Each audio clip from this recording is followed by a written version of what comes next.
लाडक्या बहिणींसाठी अत्यंत आनंदाची बातमी येत आहे ती म्हणजे लाडक्या बहिणींच्या खात्यावरती एकूण 4,500 रुपये म्हणजे 4,500 रुपये लाडक्या बहिणींच्या खात्यावरती जमा होणार आहेत। ज्या लाडक्या बहिणींचा हप्ता मार्च, एप्रिल, मे मिळालेला नव्हता अशा लाडक्या बहिणींच्या खात्यावरती एकत्रित 4,500 रुपये हे शासनामार्फत जमा होण्यास सुरुवात झालेली आहे।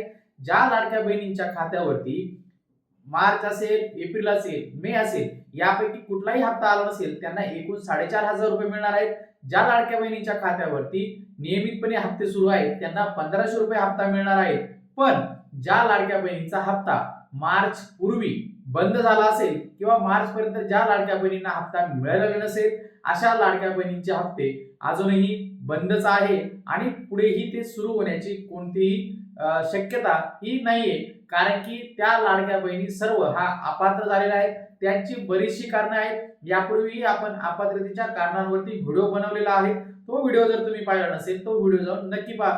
यामध्ये प्रामुख्याने जी कारणं आहेत की ज्या लाडक्या बहिणींच्या घरातील एकूण उत्पन्न आहे ते 2.5 लाखापेक्षा जास्त आहे, घरामध्ये 4 चाकी वाहन आहे ट्रॅक्टर वगळता, कोणी शासकीय कर्मचारी आहेत किंवा रेशन कार्ड वरील ज्या व्यक्ती आहेत त्यापैकी कोणतरी आयकर दाता आहेत, इन्कम टॅक्स भरणार आहेत, त्यामुळे अशा लाडक्या बहिणींचे हप्ते हे बंद झालेले आहेत। इतरही काही बरीचशी कारणं आहेत ज्यामुळे सुद्धा लाडक्या बहिणींचा हप्ता बंद झालेला आहे। त्यामध्ये ई-केवायसी केलेलं नसतं हे सुद्धा एक प्रामुख्याने कारण आहे आणि शासनाने कुठलीही नवीन डेडलाईन दिली नाही किंवा जी लिंक आहे ती ओपन केली नाही ई-केवायसी करता, त्यामुळे इथून पुढे लाडक्या बहिणींचा ज्यांचा हप्ता बंद झाला आहे त्यांना हप्ता मिळेल की नाही याची शक्यता नाही। तर ही अपडेट आपल्याला आवडली असेल तर नक्कीच चॅनलला सबस्क्राईब करायला विसरू नका, व्हिडिओ जास्तीत जास्त शेअर करा, लाईक करा। भेटूया पुढील व्हिडिओमध्ये।